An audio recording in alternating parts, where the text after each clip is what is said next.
Hello and welcome, ladies and gentlemen. When we talk of Industry 4, there is a pillar which is least known and most dreaded. That is the pillar of cybersecurity. Uh, Unfortunately, those who are working in Industry 4, most of the time they are focusing on IIoT and to some extent cloud, but they just, as a hygiene factor, speak of cybersecurity and assume that somebody will take care of that. So, to educate people, today we have with us Mr. Neelkanth Dwibedi. He is an expert in cybersecurity with 16, 17 years of experience.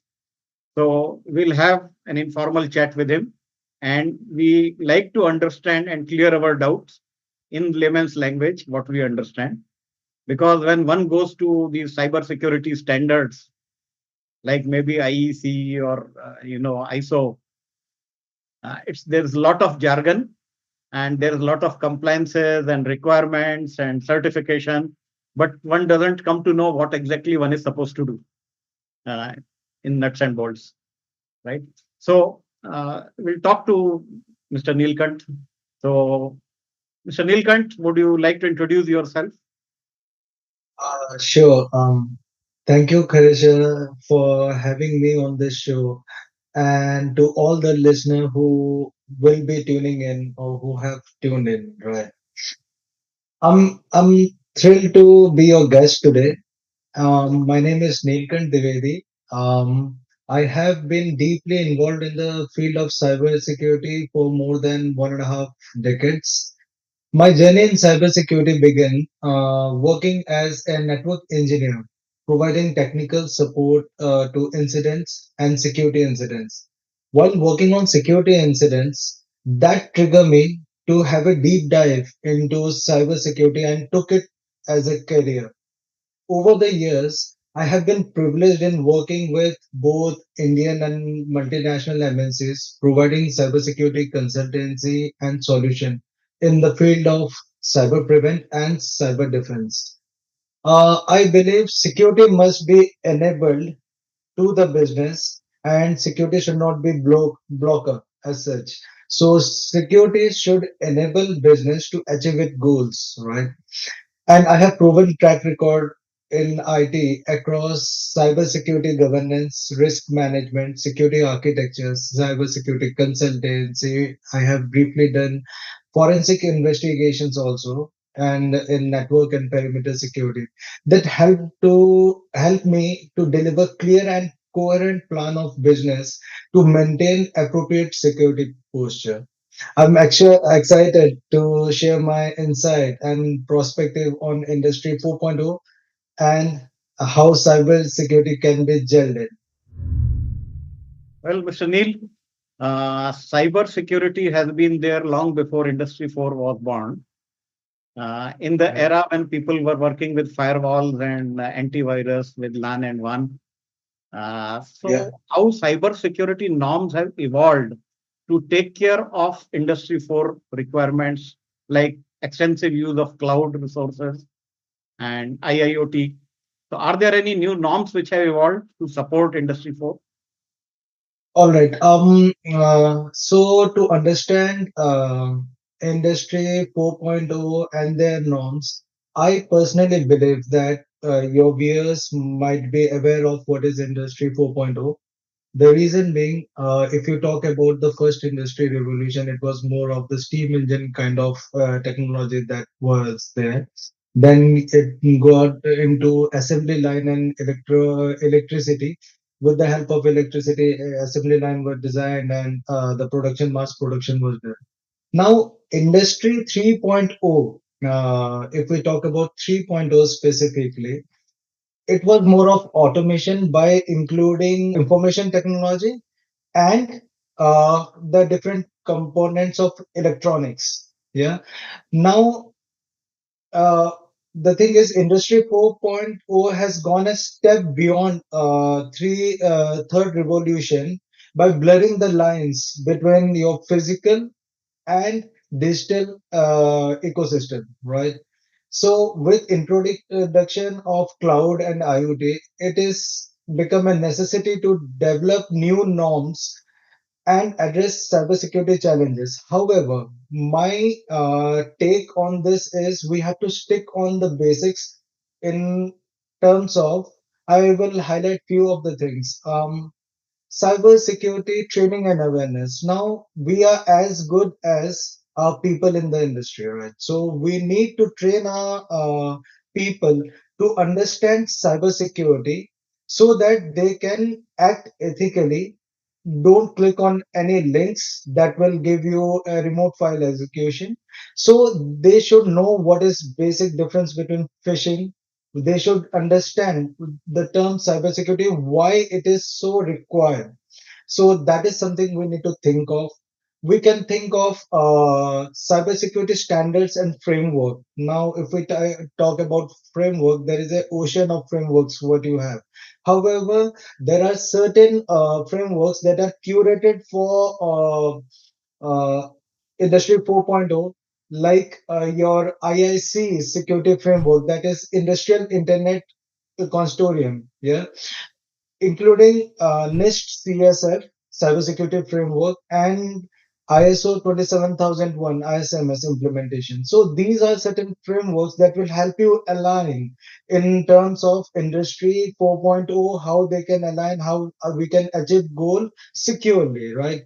Also, if we talk about security and privacy by design, now I have a good experience in that. So I know previously cybersecurity or any sort of security is thought of uh, an afterthought, that we develop certain product, then we think of patching it via security. However, with the industry as a norm in security and privacy by design, we work from the gate zero to get N, to get the product, deliver, and do the proper risk assessment in between in all the gates. So that is taken care in security, privacy, and privacy by design.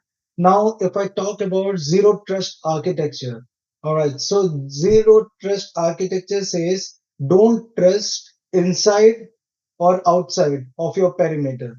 The reason being, most of the cyber attacks till date is considered because of the insiders. So we have in lot many organizations where I have worked on, it's the basic norm is don't trust your insider, because the human factor you can't change. You can apply certain tools, you can apply certain rules to do the security challenges, to curb the security challenges. However, people are your weakest link. So the zero trust architecture is much required.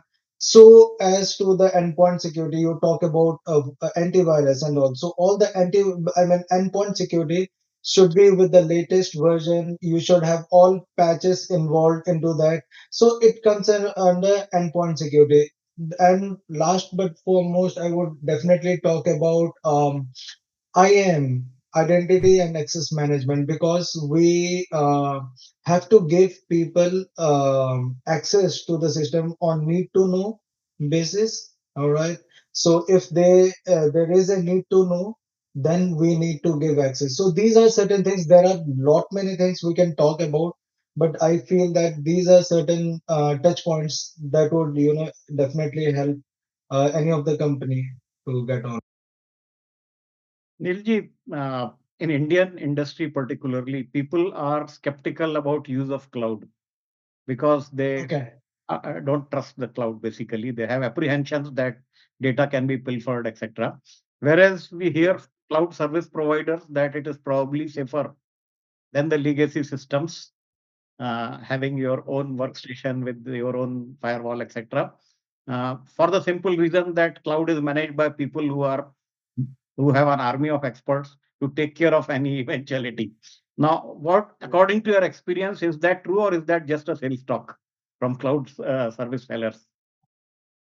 Okay, I second your thoughts basically.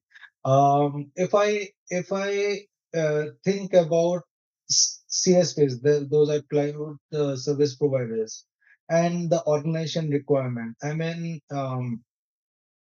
Of course, cloud, it's more of a sales talk, in terms of that we can deliver lot many functionalities, security controls to properly safeguard your data. However, we need to also think that it comes with a cost, right? So nothing is free as such, free that they can deliver. Of course, you can deliver anything, but it's not free, right? So both sides, like CSPs and organizations on-prem solutions, have pros and cons. The decision lies on the actual need and scope of the organization. Now, for instance, CSPs have expertise in technology and resources. So that can also go like if you are availing a SaaS solution, all right. So you will get this kind of expertise in technology and resources. You don't have to worry about the infrastructure and the platform, right? However, if I talk about infrastructure as a service, then the issue would be, more, it's more burden to the organization to work upon, but it's kind of more flexible as well. Same goes with continuous updates and improvement. Now we have to understand that the cloud service provider must update their system, must be on the top notch level at any point of their time. So if there is a 0 day vulnerability or anything, they should be able to, mitigate those with proper security controls within no time. And that is how we can feel safe about our data. Now, if they can also say that we have elasticity and scaling, now that also comes with your geographical restrictions and other stuff. So whereas organization need is more of a data control and ownership, what about our secrets or top secret level data? Yeah, are in the cloud, and what are the control measures we are putting in? And if we organization also thinks about, is there a vendor lock-in, like or any dependency? So for instance, let's say I'm with XYZ cloud service provider, and I want to move my I have a done deal with ABC cloud service provider. So can I move my as is infrastructure directly to ABC from XYZ? So that's the kind of move out of dependency and vendor lock-in the organization needs to think. Also, there are compliance and regulatory requirements. So, for instance, if you talk about GDPR and other regulatory norms, then you need to think yourself that, well, where is my data? Though my data is in cloud, basically, there is a misunderstanding that people think it's in cloud. That means it's somewhere in the cloud, but it's not like that. It is like your data is sitting in someone else data center, not yours. All right, and you are accessing it. You go with pay as you go services. So that kind of compliance and regulatory requirements organization needs to think of. Now, my take on this is to first understand that no system is entirely immune to security breaches. So if it is on-prem or on cloud. So it is just that if can we have adequate security? Yes, we can. It depends upon striking a right balance between your functionality and security controls. So if we talk about functionality and security controls along with organization need and cost, what they can mitigate or they can let it go, that will all come under factor to understand whether we have to go for on-prem only, whether we have to go for all-in cloud, or we can have a private cloud in our on-prem data center. So that there are variety of flavors we can go into. So these are certain things we need to think of before reaching out to CSP or putting our data in any of the cloud service provider. Neil, between the three cloud usage models, that is infrastructure as a service, or platform as a service, or software as a service, according to you, what is approximately the proportion of cost, let me say, towards the cyber security, which one has to shell out? Like if one goes for SaaS versus one goes for infrastructure as a service, what could be the difference in investment required towards cybersecurity? Okay, so that's a good question. The thing is, we need to think from our perspective, from our business goal perspective, the kind of flexibility we will need. Now, flexibility comes with responsibility as well. Now, if I say that, all right, I'll go with a SaaS solution. That means uh, we need to understand, like, if there is cloud, we are any kind of implementation, we need to think through what is in and what is on. Now, anything that is inside is the organization's responsibility. But whatever is onto it is the cloud service provider responsibility. Now, let's talk about SaaS as a solution. I mean, software as a service as a solution. Now, if we talk about any of the mail like Gmail or anything, so you have very limited kind of functionality to it. You can't just go around and spin some servers to have your personal account set up. So you bought Gmail as a platform, you go your organization onboard it, have a domain, and you can work on it, but you will have only control of inside of it. Now, for instance, you want to develop an app, you want to have some kind of platform wherein you can get things done, and you need a bit more functionality, then you can go with platform as a service. You don't have to think through infrastructure. Now, if you need a more flexibility, you can have your own data center stand up. You spin it up over their platform virtually and provide all sorts of technology and have platforms and then have your software solution. So you can do that. Now, it purely depends upon what is the requirement of the company, and accordingly you will be charged. Now, the charging model is quite competitive in today's world, what I see. Though AWS is leading the way, but there are many more competitors like Azure, you have Oracle, you have GCP. There are plenty of service provider right now. So the charges are quite competitive. We have to understand they do also give a pre-calculation before you reach us. Go into our website, put your requirement over there. You will come to know what is your per second charge or what is your per hour, what you will be charged for. So you need to pay only whatever you are using as a service at that particular time. You don't have to pay all everything. However, if I go for on-prem solution, I have a fixed capex and fixed opex to do that, but that is all gone if we go for cloud. But if we talk about top secret data, confidential data, then I would be really reluctant to have it floating over cloud in somebody else's data center. So we need to think through what is our requirement, what is the protection standard, do we have adequate security controls, and we can do that. According to you, are cloud data transfers being proactively and regularly being monitored, or such monitoring and testing for cybersecurity is being done based on some complaints or some incidences, and then some corrective action is taken? So, Okay. what have you seen? All right. Right. I mean, it will be unfair to say that these kind of controls are lacking. Obviously, all the cloud service provider have this as their selling point that they do secure your data. They have all the security solution. However, the catch is you need to pay for it if you want to go through the particular security. So the basic security would be covered. However, if you want to have a in detail if you want to have a in detail security controls, in depth layers of security, onion security you would need, then you need to pay for that.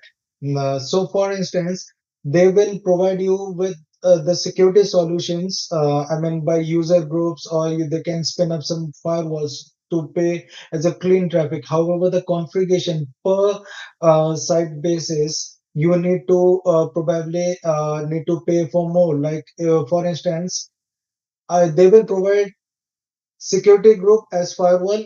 Firewalls are free for them. However, if you want a web solution like web application firewall, you need to pay for the additional services. So yeah, it's all there, but we need to We paid for. understand yeah, we need to pay for it. So again, it's a decision like Yes. what you need in terms of that. However, while speaking about that, we can have um, if we talk about certain security controls, organization, if they are matured enough in cybersecurity, right? So they can have quite a lot of solution that can address data in transit. That is, there are three kinds of data actually formed. One, data is in use, data is in rest, and data in transit. So we are particularly talking about data in transit. Now, if we talk about data in transit in cloud, we can also put a broker like CASB. We can put CASB solutions into that so that it will log in, monitor from our behalf, and then if we can give a clean traffic to the cloud. So CASB solutions can be there. We can have a robust IAM infrastructure, identity and access management that will actually reduce the risk of breaches. Cyber security applied to data, one can understand. But when one goes for SaaS, for example, now what Yeah. is the guarantee that software over there will not malfunction? So does Yeah, I mean, cybersecurity that's cover what. that aspect as well? Yeah, yeah. So as I said earlier as well, that no system is immune. So if we the basic kind of understanding in across whomsoever in cybersecurity or not in field of cybersecurity is that can I be secure? So the answer would be you can have an adequate level of security in order to manage your business. All right. Because there won't be any kind of uh, complete risk mitigation. If it is mitigation, it is like at point in time it's mitigated. But there will be zero-day vulnerability, the rise of quantum, the rise of AI. So there would be something. So are we smart enough? Yes, we can have certain security controls if we don't open our gates, or if we are filtering and opening our gates, then I think we can have a lower risk and we can start operating in that. I can actually draw a similarity with the engineering fundamentals. In engineering, the Yeah, engineers believe that nothing is perfect and nothing can be perfect. So basically, yeah, any engineering drawing is said to be incomplete until all dimensions have a tolerance.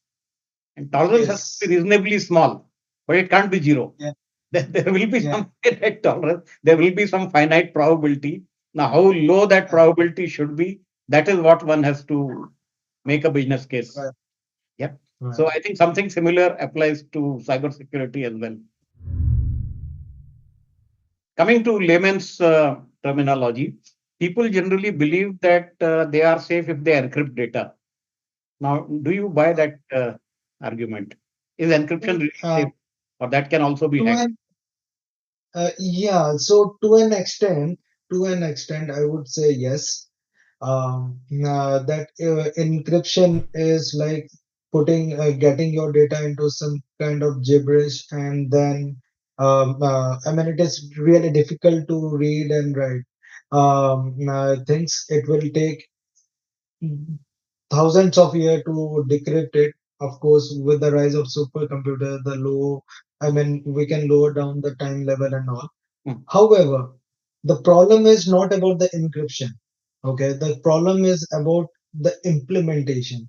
Now, data encryption is generally considered safe and is a fundamental component of cybersecurity. All right. However, it is important to understand Yes. that security of encryption depend on various factors, including the strength of the algorithm. All right, the Yes. length and randomness of the encryption keys, Mhm. and the implementation of encryption protocols. So all this combined together to give you the best solution. Now, for instance, till date, as per my understanding, elective uh, ECC, sorry, ECC is a elliptic curve cryptography. It is the best kind of solution that you have in the market. However, no company normally uh, uses that. The reason being, implementation is so difficult and impractical that a change in that would lead to exposure to everything. So it's not more about, of course, I mean, the encryption algos should be strong enough. Like your normally advanced encryption standard, like AES is more used. RSA is used. However, the ECC is not that functional in industry.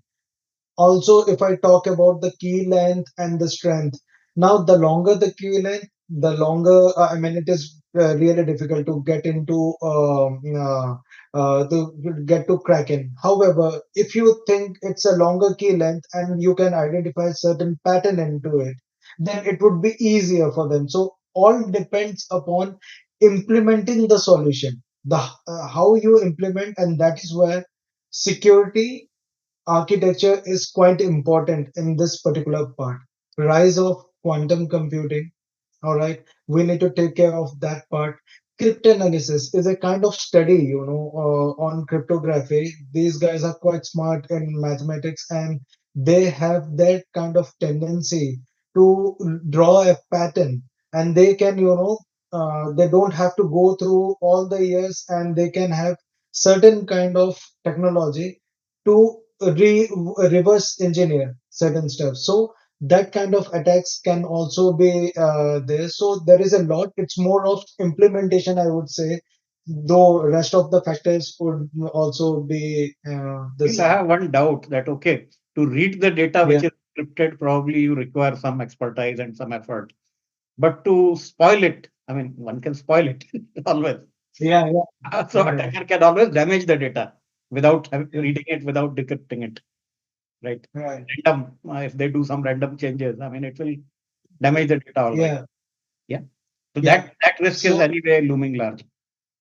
yeah, so in order to reduce this risk, I won't say mitigate, I would Yes. say reduce that risk. We have, I mean, you need to, if you think about that, it is there is a maturity of any of the organization, right, in cybersecurity. So what they do when I talk about maturity, it is maturity in terms of process as well. Now, in sort of certain implementation, there are 4I checks done, right? So there will be a change management board who would be looking through it to understand the change. What are the impact? Do we have a solution to roll back? So all this will actually reduce your risk in to go something wrong. So these things should be in place in order to achieve. So one of your component is in also ISO 27001, wherein it talks about the processes only, right? So yeah, there is a lot to talk about. Uh, Yeah, Neil, it is generally understood that VPNs are dicey thing. yeah. All kind of shady things can happen because of anonymity which it gives.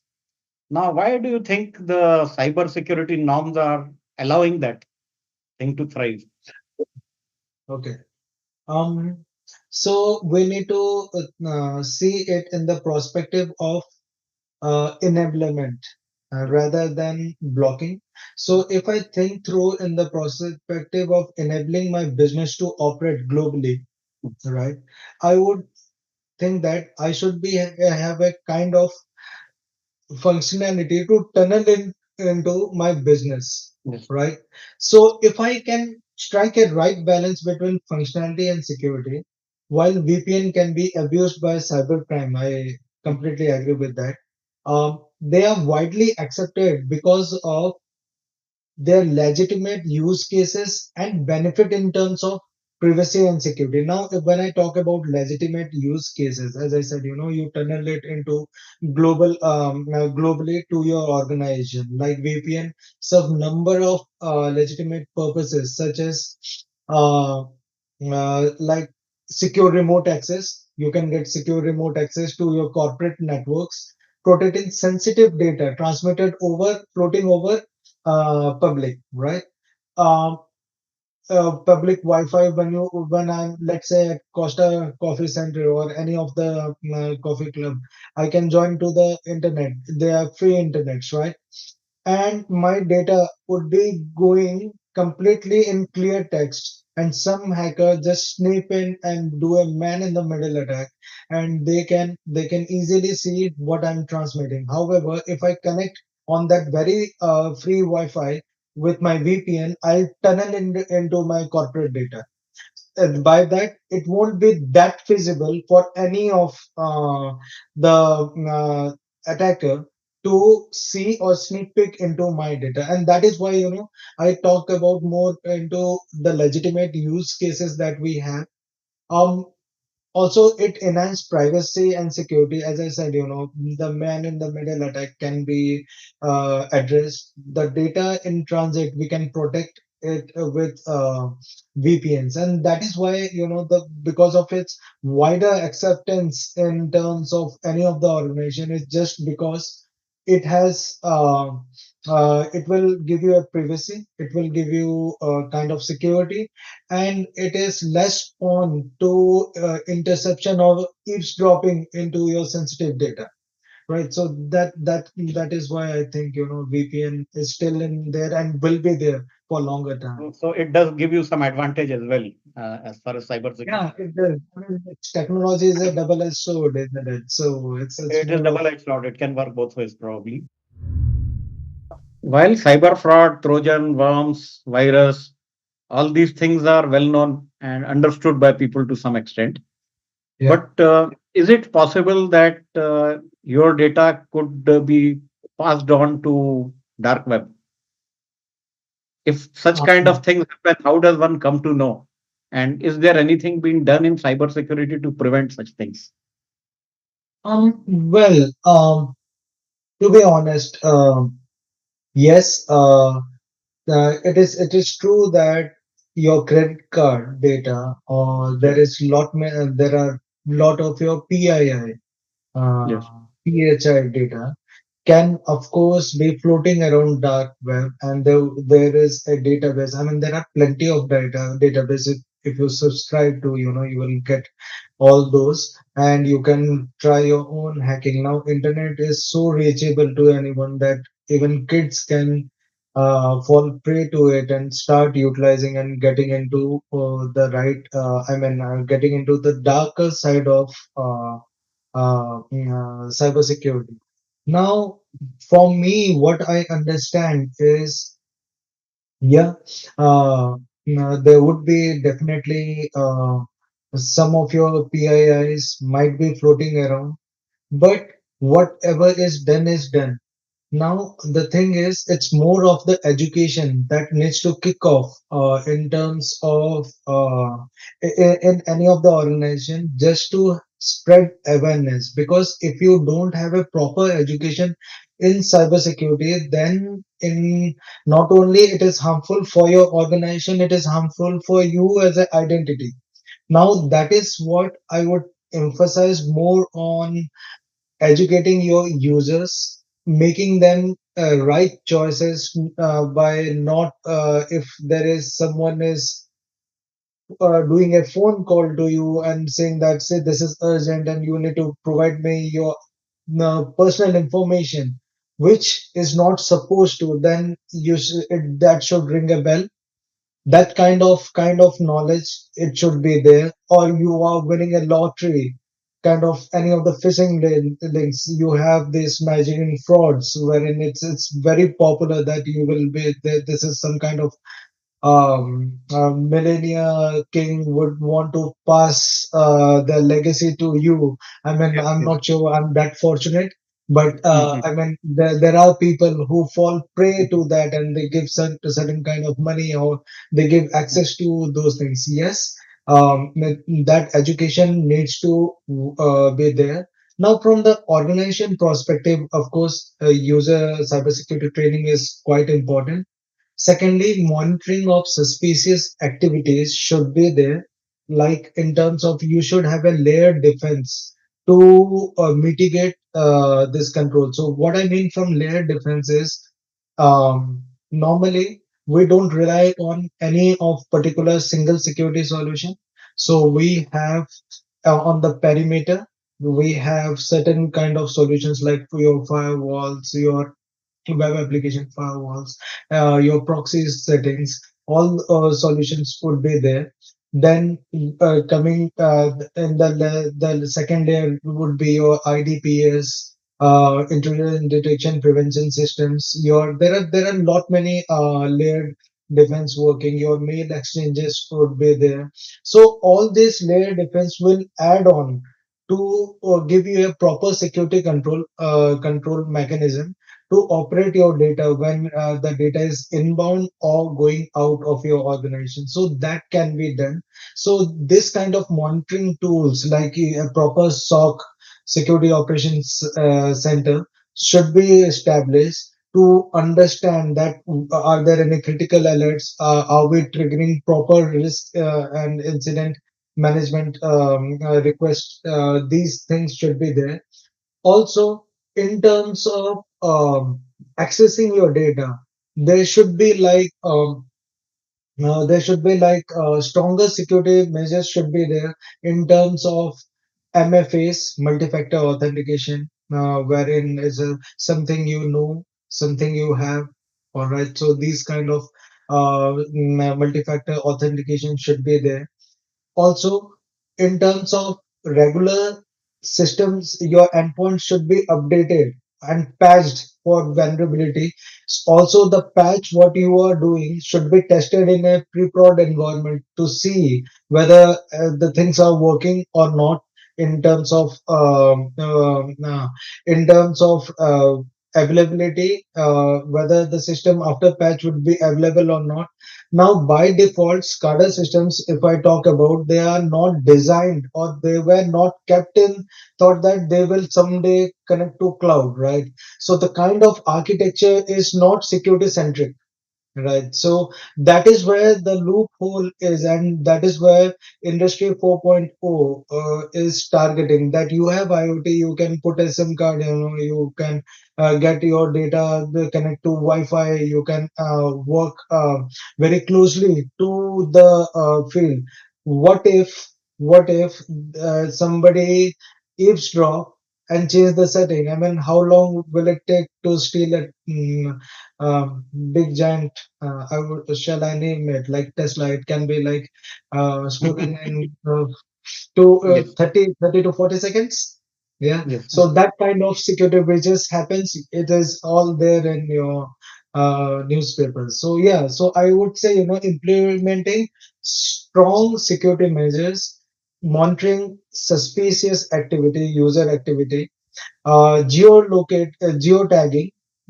These are certain things which we need to implement, and over all of those, I would say, um, user training makes more impact because we are as good as our workforce. So our workforce should understand cybersecurity. Okay, Neil, why do you think that Windows particularly does not have a provision to protect individual files, be it Excel sheet, be it PPT or Word file, which may contain vital data and reports for an organization? Okay. Yeah. Well, we don't mind generally the data leaking from SCADA system for once Yeah. because SCADA system will have some sensor data.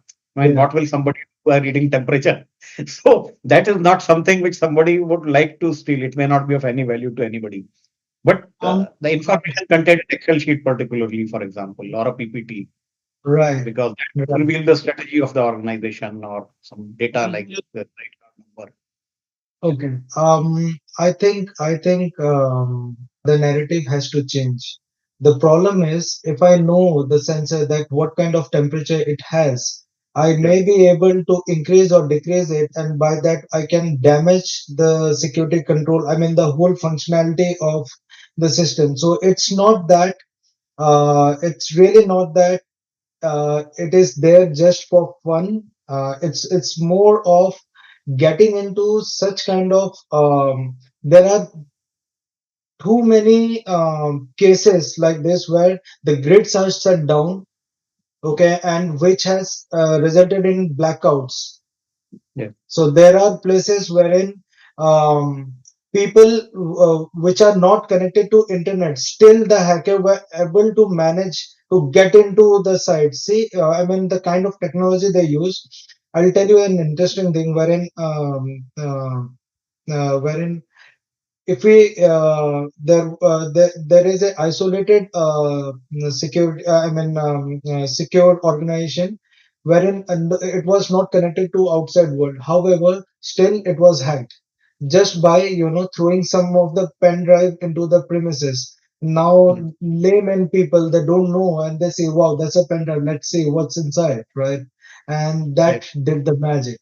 Okay. And so it is equally important to protect your organization from the kind of SCADA attacks as well. However, talking more about the window office or thing, see, I mean, Window is a widely known operating system, and that is why we use Office because of its functionality. Now, if I want to have a functional, if I look into the functionality part, I'll never use Open Office as such, but definitely I'll use Windows Office. The reason being the kind of convenience it gives me in terms of usability. I can share it, I can use it, I can collaborate, right? And I can collaborate. However, if I use any other operating system and kind of any other office suites, then it might not be that convenient for me. And that is why one of the reason is if you need functionality, then some of the security controls are overlooked. So that is one reason what I think so. Also, Windows always focus on the enterprise part of the solution. Now they have come up with O365. It is just that they want to have sell it as a bundle so that you are kind of tagged into that without a proper vendor lock-in, but you are kind of tagged into that. So that is kind of focus they are giving, that all right, I'll collaborate. You can, if you use Microsoft product, you will collaborate and you will do certain things. Though they have some basic security functionality, but it is upon the organization. If you need certain functionality of those, then if there are no particular security solutions to bridge that gap, then you need to probably add certain security controls just to mitigate those kind of attacks. So that is how we need to look for the compensating controls just to work it out. Neil, there are some perceptions or general impressions which people carry. For example, people believe that Apple is safer than Android. Okay. Now, and similarly, Linux or Unix is safer than Windows. What's your Okay. take on that? What's your So experience? I think again, if I'll stick to my perspective that none of the system is immune. It is just that the kind of market share they have now. Apple has a less market share than Windows in Yes. terms of that. Um, Also, Windows has a larger market share. Lot many people are using it, and that is why lot many attacks are into Windows. However, though the architecture of Apple as such is is good, they consider into it. However, what I think is it is up to the users how people use the system. If they allow a rootkit to sit in Apple also. It is quite easily that though I use a MacBook, I can have all transparent my data would be all transparent in dark web. So it is Yes. me who would need to, as an end user, need to see that what kind of system I'm using, how secure it is, and am I doing the ethical way, going the ethical way, just not to click on freebies, getting getting things through lotteries or anything. So we need to educate basically to get into that. However, being said that, Linux is built in terms of multi-process environment. To work in multi-process environment, it has a stringent layered security model, and Windows is focusing on functionalities. So it is obviously that Windows can be easily cracked on. However, there are certain Microsoft researchers are working on into it just to see, how they can patch, how can they can upgrade. So it's a continuous cycle that's going on. But as you hear more in terms of why Windows are getting hacked than OS, because most of the people are not still not able, or they are not privileged enough to buy a MacBook and use it. Otherwise, if MacBook would be that easier, readily available, then most of Uh, the attacks would be on the MacBook, not on that's true. Windows. According to you, what are the lesser known norms which have come in force as per GDPR 2018 or ISO 27001 or IEC 62443? Something basic means what people don't know and what they should be doing. I mean, I'm not Okay. talking of jargon and I mean the legal kind of language which these standards have, but basically what they should be doing, what they are not doing, probably. Probably people. Yeah. Normally, what I understand is people, because of lack of awareness and knowledge, they don't know when to spill the bean. What I mean is, for instance, if you get a call from an authoritative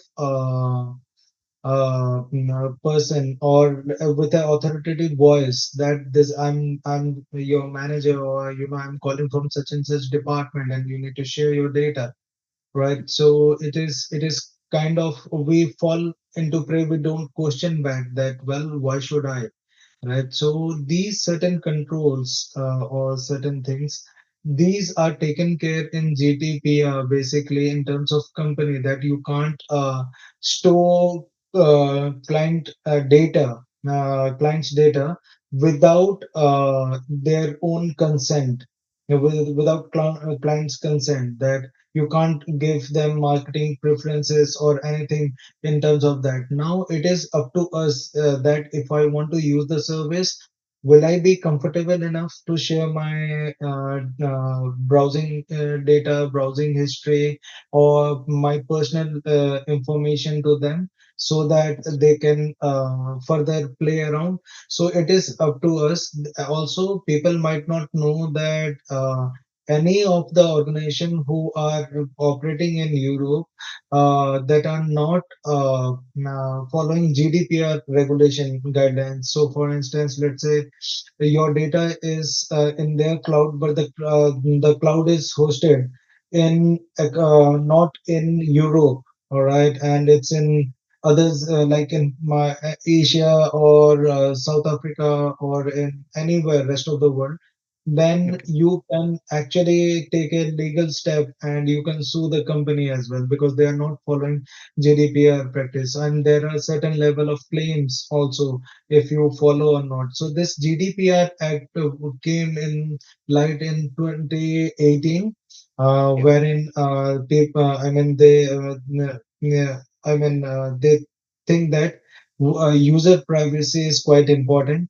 The same is if I talk about California, I mean US. Now there is a beauty. If you talk about Europe, Europe has, I mean, it's more of a commonly regulated. However, in states, United States of America, each state has their own security policies, I mean regulation policies. Now, if I talk, the best known policy is CCPA, California Privacy Act. Now, this CCPA is in line. Now, India is also inching towards getting into the right level of Data Protection Act. In fact, in 11th of October 2023, sorry, 11th of August 2023, my mistake. India has passed DPA,